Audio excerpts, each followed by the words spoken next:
Amen. Please be seated. Thank you so much, worship team. Let's thank our worship team so much. Thank you so much, guys. We appreciate you. Well, it's my privilege to introduce our guest speaker today, a friend of the house, Reverend Mark Greenwood. He's the head of evangelism in our Elim denomination. And so can we give him a big Northampton welcome as he comes? Can we do that? Come on. God bless you, Mark. Thank you so much. Thank you very much. Morning, everyone. It's good to be here. You all right? Yeah, down here, are you all right? Yeah, up there, you all right? Anybody here not all right?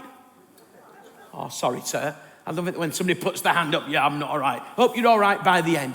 It's really nice to be here with you. Did anybody, I don't know whether we're over-egging it, but me, Jason and Linda and a few other people, we were just stood outside like the stage door entrance.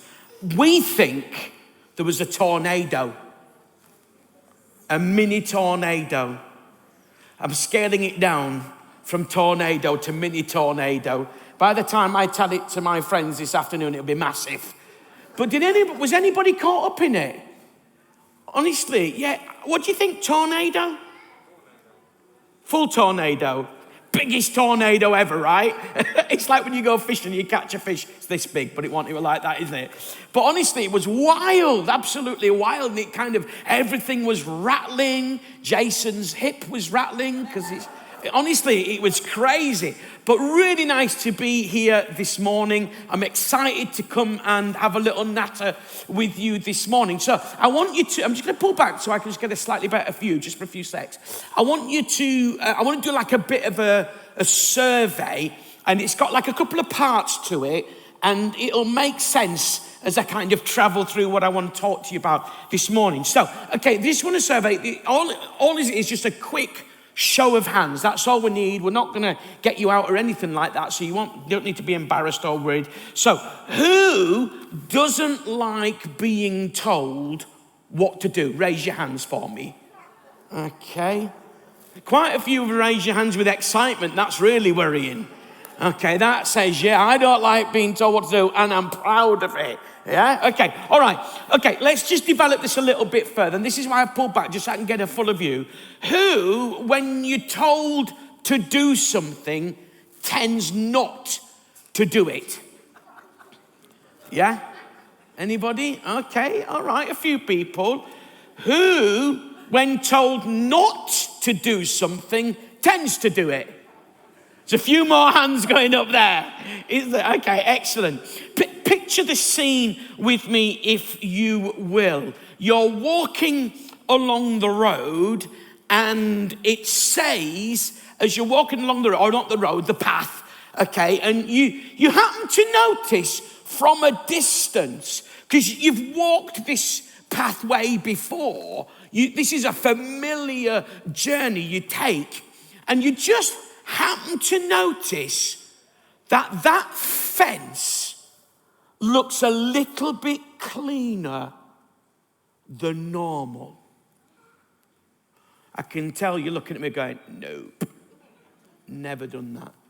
Oh, no, you have. Because as you get closer to that fence, you notice these words probably written on the path. Do not touch wet paint. Okay, next part of the survey. Who goes up to it and touches it just to check? A lot of hands. What would have made me really happy this morning is if somebody had raised their hands and it had paint on it, because you did it. That would have made, but you know, I'm believing this is going to happen one time, but not at the moment. But there is something in it. It's like you're not telling me what to do. Either it's like, how dare you tell me what to do? Or just intrigue just gets the better of you. Does that ever happen to you where intrigue just gets the better of you? And you just, is it really wet? I just need to know. Now hold that thought for a few moments. We've been, I'm going to say celebrating, we haven't, but as a country, we've been celebrating trick or treating. It's a weird thing, isn't it, trick or treating? Like, I'm bringing my kids up to say, never take sweets from a complete stranger. I tell them never to go and knock on doors. We used to do that when we were kids. You ever play that? Knock on doors and run away. It's a great game. Maybe not. It is a great game though, right? Thank you for your support. So, but it's weird, isn't it? And then all of a sudden we make it all right. Don't we, to go and do it? Take sweets from complete strangers. It's a weird thing. But think about trick or treating, not particularly the theme of trick or treating in terms of trick or treat night. But give us another, I'm just trying to find out where you're at this morning. Who's ever been tricked into something? Let's quick show of hands. Okay. What about Facebook scams? Anybody fallen foul of those? Increasingly, numbers of people are falling foul or tricked into buying something. Yeah, tricked into buying something.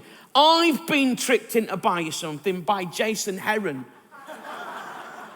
That laughter tells me that you've all been tricked into buying something. He's like the Del Boy of Vickers, isn't he? Do you know what I mean? This is confession time. I've carried this pain for years. Okay, I'm going to share it, Jason, then we can finally have communion together, okay? He tricked me and 3 others into buying mini video projectors. Tiny things. They were rubbish. And I hate it when I'm tricked, because it's like I feel like I'm not trickable. Now that's automatically set a challenge out, aren't you? That you're all going to try and trick me before you go. But it's horrible. Whether in jest, it happened to me the other day. Somebody said something to me and I fell for it, and they were particularly pleased because I, generally speaking, don't fall for these things. But you know, like when somebody tricks you or plays a prank or says something and then, not really. You feel rubbish, don't you? Oh man, it hits the pride, doesn't it? But actually, on more important notes, when you believe the scams that are out there, when you believe the deals that are out there, and then you take them and you fall for them. Credit card scams are happening all the time. They're getting more and more brazen, aren't they? In terms of how they send you. How many emails have you had recently telling you that you've got a parcel? And you think, oh, I like getting a parcel. I like getting a parcel. I've not even ordered a parcel, but they're telling me I've got one. I'm going to go, and it's easy. And I meet so many people who have been tricked. How does it make you feel when you've been tricked? It makes you feel a bit abused, actually, doesn't it? And I think in some instances, that's not too strong a word. It makes you feel deceived. It makes you feel disappointed. It makes you, if you're anything like me, I've stopped trusting things. Like when I get emails come through, I can't trust them anymore. If they tell me that I've got to claim some tax back, I now have to ring up the Inland Revenue, because I just feel that I'm in a world that's trying to trick us. And I know this is not everybody, but it's difficult to then know who you can trust. However, who's ever been treated to something? Yeah? Isn't it lovely when somebody says, I like midget gems, like not the cheap or nasty ones called bobbies for £1 pack. Hate those. You can taste the fat in them. They're disgusting. But like Lions midget gems, you know, the really, really hard ones. And I love those. Those are my favorite sweets. And I like being treated. I mean, I'm not hinting or anything like that, you know. Don't kind of take anything out of that I'm not trying to say. But how do you feel when you've been treated? It's amazing, isn't it, right? And it's like sometimes I find it's not even the big stuff, right? Sometimes it's just the little tiny things, isn't it? Like I was delivering a talk a few years ago. This happens to me regularly. And I just talked about the fact that I love cherry Pepsi Max. And by the end of the talk, somebody had gone out and got me a bottle of cherry Pepsi Max. It said two for the price of one, and I did want to wonder where the other one is, but I didn't want to look ungrateful or anything like that. Jason, could you get somebody to get me a glass of water, please? My throat's just drying. Would that be all right? I don't know who it is. That would be great. And so like, it doesn't always have to be the big treats, right? I mean, yeah, not against a big treat, don't get me wrong, but just little treats. And unexpected treats. And sometimes it can be a gift that you've been given. Sometimes it can be something that somebody has said to you. Sometimes it can be a text, right? Even just, hey, thinking about you. I feel like treated when that happens. So tricks make you feel horrible and nasty and tainted and dirty and deceived and unable to trust. Treats make you feel loved and make you feel cared for and make you feel at this moment in time that person almost feels like you're the most important person in their life. It feels like they're prioritizing you, they're loving you, they're just wanting to give you something that you don't deserve. If I was to say to you today, would you rather be tricked or treated?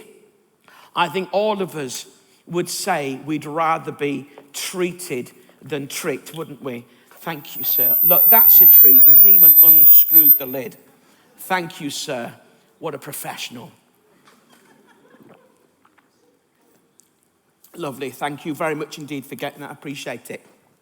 Today, I want to chat to you about the biggest and greatest, and I would suggest the most devious trick ever performed on humanity. But I also want to talk to you and tell you about the greatest treat that has ever been lavished on humanity. The greatest demonstration of love where somebody treated us and we didn't deserve to be treated. We'd been tricked, and actually we sometimes continue to trick ourselves, but this person just treated us and lavished. In fact, that's a word he even uses about this person, how he lavishes love upon us. And that person is God. But let me help to set a bit of a context. And to do that, I just need to read to you some sentences from the Bible, from which I'm going to talk to you about the greatest trick and the greatest treat ever performed on humanity. Now, if you want to follow this because you're familiar with the Bible and you know your way around the Bible, then you'll understand what I say if I say turn to Genesis chapter 3, verses 1 to 6. But for those of you who maybe don't have a Bible, or your phone's not charged, or you don't even know your way around the Bible, let me read these sentences to you. Then I'm going to chat around them for a little while. And then at the end of my talk, I'm going to give you an opportunity to get a treat from God, the greatest treat ever that you can have. And many, of course, have already received that treat today. So let me read to you. Now, the serpent was more crafty than any of the wild animals the Lord God had made. He said to the woman, I know this seems a bit fantastical, but back in the day, in the Bible, things were a little bit different. He said to the woman, did God really say, there's the trick. Did God really say, you must not eat from any tree in the garden? He said, that's not what God said. God said, you must not eat from any tree in the garden apart from that one over there. See, there's a trick. The devil's tricked right from the word go. The woman said to the serpent, we may eat from the trees in the garden, but God did say, you see, she knew, you must not eat from the tree of the knowledge of good and evil that is in the middle of the garden, and you must not touch it or you will die. You won't surely die, said the serpent, tricking. For God knows that when you eat from it, your eyes will be opened and you will be like God, knowing good and evil. When the woman saw that the fruit of the tree was good for food and pleasing to the eye, and also desirable for gaining wisdom, she took some and ate it. She also gave some to her husband who was with her, and he ate it. Then the eyes of both of the women and the man were opened, and they realized they were naked, so they sewed fig leaves together and made coverings for themselves. That little chunk there is right at the beginning of the Bible, and it gives us an insight as to how God created the world. And I'm going to mention a few things about that as we travel through, and God's intention and God's plan for the world, and how he wanted us to live. And we're going to explore that in a few moments more. But I just want to say to you, it's easy to be tricked, isn't it? It's easy to be tricked. Very easy to be tricked. Hold that thought. When I was at school, which was a few years ago, we used to have first, middle, and upper school. So like now there's primary education and secondary education. But when I was at middle school, which was like top end of primary, bottom end of secondary, that sort of age group, my head teacher, sorry to mention school on half term, I must apologize, but run with it for now. My head teacher stood up in the middle of the assembly and delivered a notice. Now I felt I could have helped him a little bit, because how he delivered his notice, I felt a bit of a professional error. He started it wrong. You see, the minute he explained something, because of how he delivered it, I was tempted. He stood up and said, "Do not." You with me, aren't you, sir? You're with me, aren't you? Do not. Well, all as I heard then was, do it. That's all. It didn't matter that he said do not. I only heard do. Does that make sense? So he said, do not go over the wall at the bottom of the schoolyard. Ladies and gentlemen, in the room and online, I want to say to you, I had never before that moment been tempted to go over the wall at the bottom of the schoolyard. I didn't even know there was a wall at the bottom of the schoolyard. But Mr. Ryan had said, do not go over the wall at the bottom of the schoolyard. Well, ladies and gentlemen, it was that moment in time where I realized this was my moment. To represent the whole of the school, nay, the whole of humanity. It was like a shaft of light came from the heavens. Everything darkened out around me. And this was my moment. What was it that was so exciting? Over the wall at the bottom of the schoolyard, that Mr. Ryan didn't want me or anyone else to enjoy. Well, I felt at great personal sacrifice. This was my day. And so I, at break time, shimmied down. This is how I shimmy. The shaft of light followed me. Got to the bottom of the schoolyard, and the wall was probably, I don't know, maybe about that high, something like that, from the stage, not from where you're at.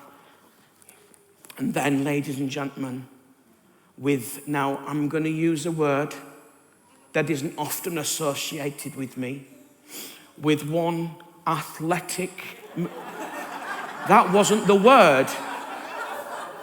All right, maybe it was. With one athletic movement, I jumped over the wall.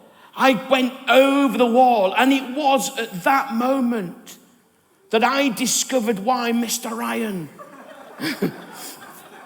didn't want me or anybody in the school to go over the wall at the bottom of the schoolyard. It wasn't just because he was the head teacher, though he was. It wasn't just because he was miserable, though he was. He was a head teacher. They're paid to be miserable. Any head teachers in the room today? Clearly not you. You're all right. You're one of the good ones. But it was very simple. You see, it might have been about that high, this side of the wall. Yeah? But over that side of the wall, it was at least that height. And not only was it high, but there was one of these long, wide, flat greenhouses. You know the sort that I mean, which made a lovely tinkling sound. Before that fatal day, I was 6'3".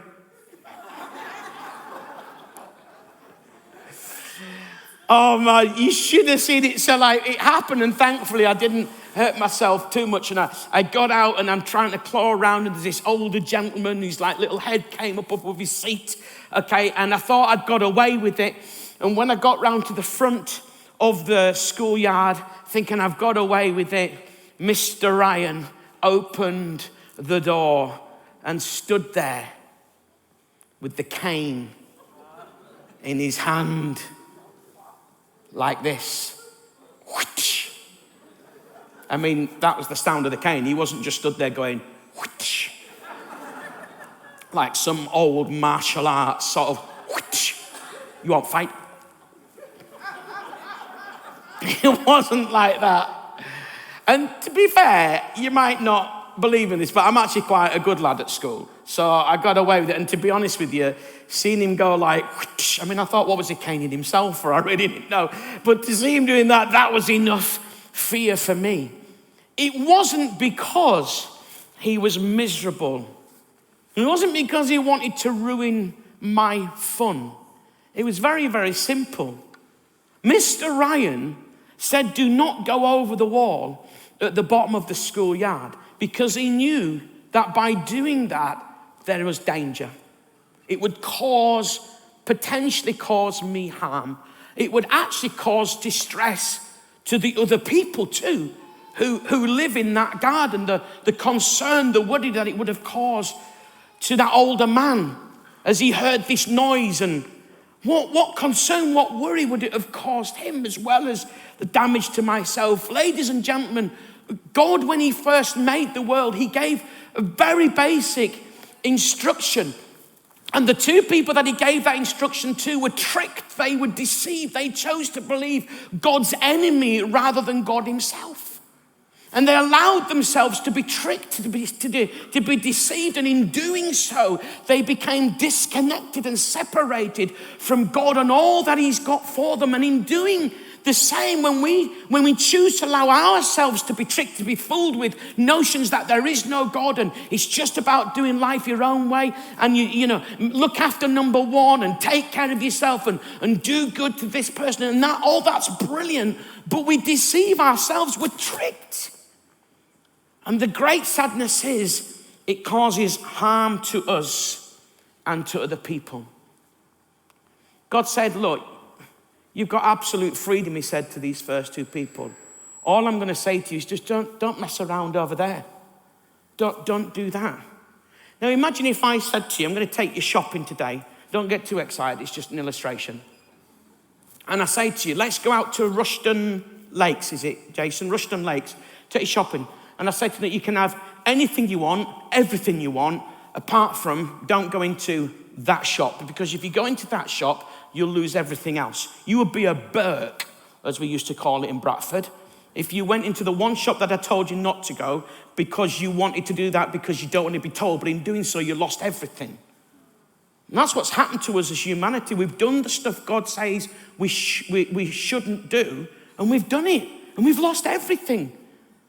Not only have we been tricked, but we've been tricked into believing that's all right and that's okay, and that's how we can navigate and go through life. And we've been tricked and we've been deceived. And the heartbreaking thing is it disconnects us from all the amazing stuff that God wants to deposit into our lives and put into our lives. All the stuff that God wants to treat us to.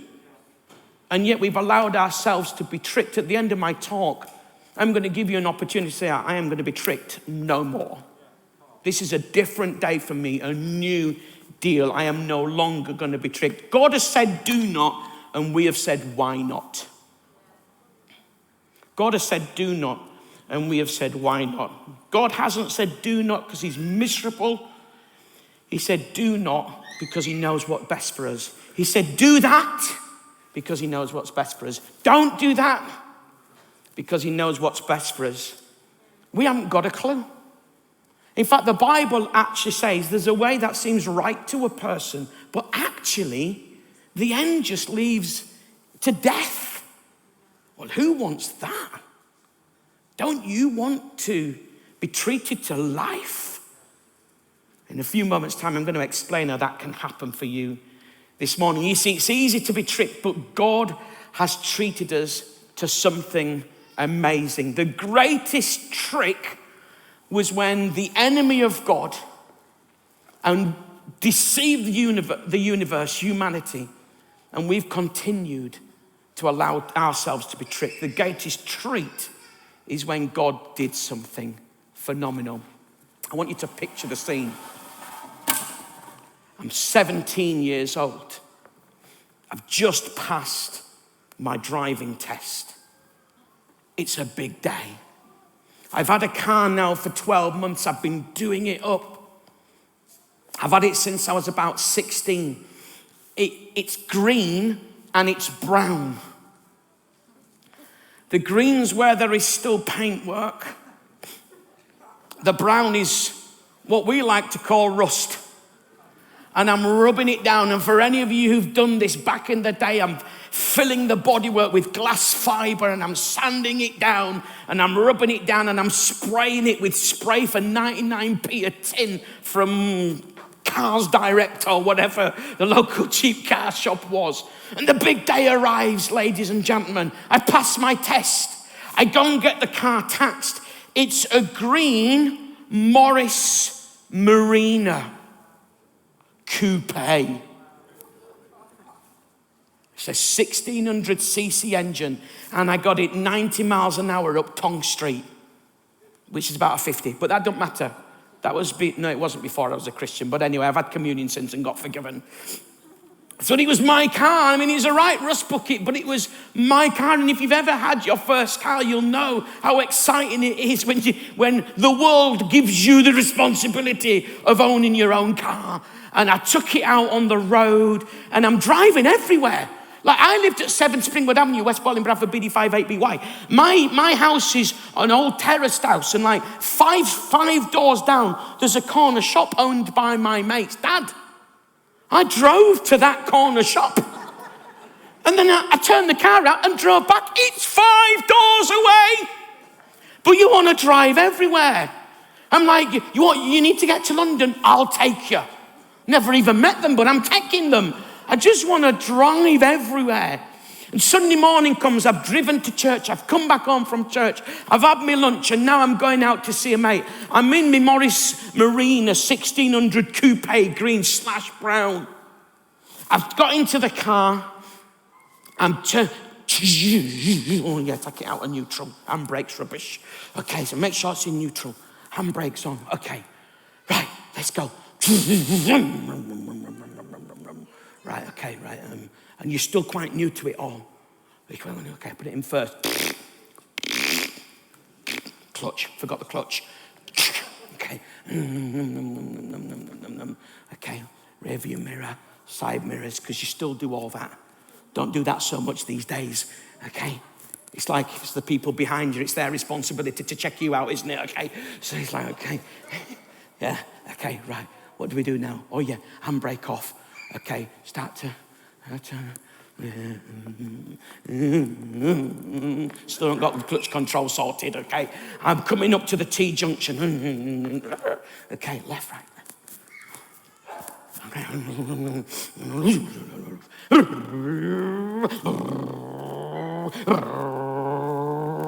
Now, has anybody ever had a crash? It's a horrible sound. It doesn't matter whether you hit them at 80 miles an hour or 5 miles an hour. It's a horrible sound. I was going round the bend. And so I thought, okay, it's bending left. I'm going to turn the steering wheel to go left. The car goes left. That's normal, right? For those of you who don't know, that's normal. Okay? I'm thinking, right, the road's not bending anymore. It's straightening up. I need to straighten the steering wheel up. The problem is the car kept going left. So I'm straight. like that. And this is basically what happened in slow motion, okay, as the car's heading for a wall. And there's nothing I can do about it. Clearly, it's not driver error. There's some fault with the car. Okay, but this is what happens like this. I'm now heading towards the wall in slow motion. This is what's happening.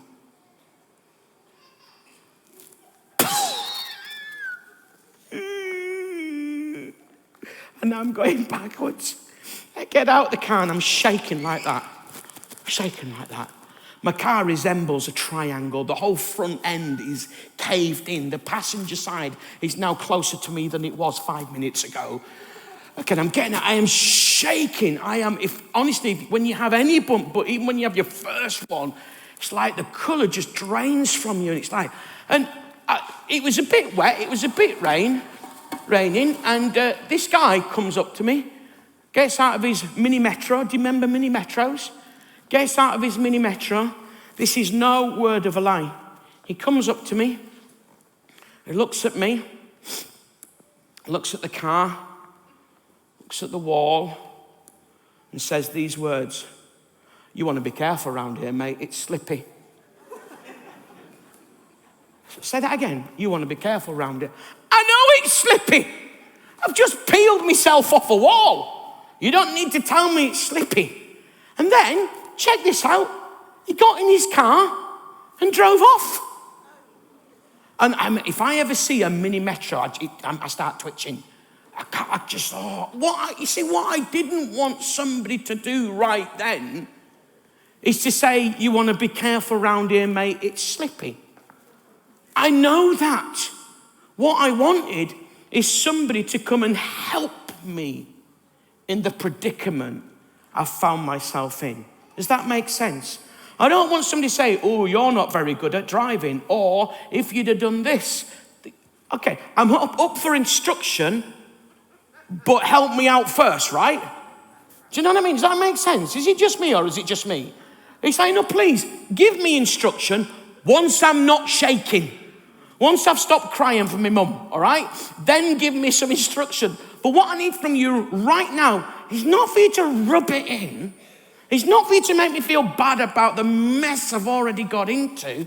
I need somebody to care for me and love me. Ladies and gentlemen, we have car crashed our lives as human beings. It is totally our fault. We've believed a lie. We've been tricked. But I want to tell you that Jesus came, and as my friend often says, he didn't come to rub it in. What you're doing that for? He came to rub it out. He didn't come to make us feel bad about the mistake and the fact that we've been tricked. He came to love us in it. Instead of judging us for it and punishing us for it, he treated us. He rubbed it out. He gives opportunity for a brand new start. Whether it's the greatest trick that you believe, which is to believe you can live life without God, or whether it's all the mistakes that you've made because of that, or even since that, Jesus comes to rub it out, to give us a brand new start. The Bible tells me that Jesus not only died so we could be forgiven, but he came back alive so we could have new life, forgiveness, new life. Now that, my friends, is some treat. That is some treat. As treats go, that's the greatest treat. In fact, the Bible puts it like this. It says, what you get for what you've done is death. It calls it the wages. A salary is what your boss thinks you're worth. You may think you're worth more than that. He may think you're worth less than that, but be that as it may. Wages are what you get for what you've done. And the Bible says that what we get for what we've done is death, because we've messed up big styley. But Jesus didn't pay us according to what we've done if we ask him to forgive us, if we accept his death. He says the wages of death, the wages of the things that we do is wrong, but the gift, the treat of God is eternal life, but through Jesus Christ. Only through Jesus, not through any other way, only through Jesus. So we don't get what we do deserve. But then, it gets even better than that. We get something we don't deserve. I mean, that's a treat, isn't it? And not only do we not get what we do deserve, we get something we don't deserve. In fact, the Bible tells us it's just by God's loving kindness, it uses the word grace, God's loving kindness, that we are rescued and forgiven and saved and pulled out from life without God and transferred into life with God. It's through his kindness, his loving kindness, that we are rescued. And this is through faith. It's not through anything we've done ourselves, it says. It says it's not of yourselves. It's the gift of God, not by some kind of working up to it or deserving it. No, that would be a wage. It's a gift. It's a treat. It's the greatest treat you ever could have in your life. And we get treated because Jesus was mistreated. We get treated because Jesus was mistreated. Trick or treat. They ask you that, don't they? And they come in knocking on your door. Trick or treat. And you say trick, or you give them a treat. God says to you, trick or treat.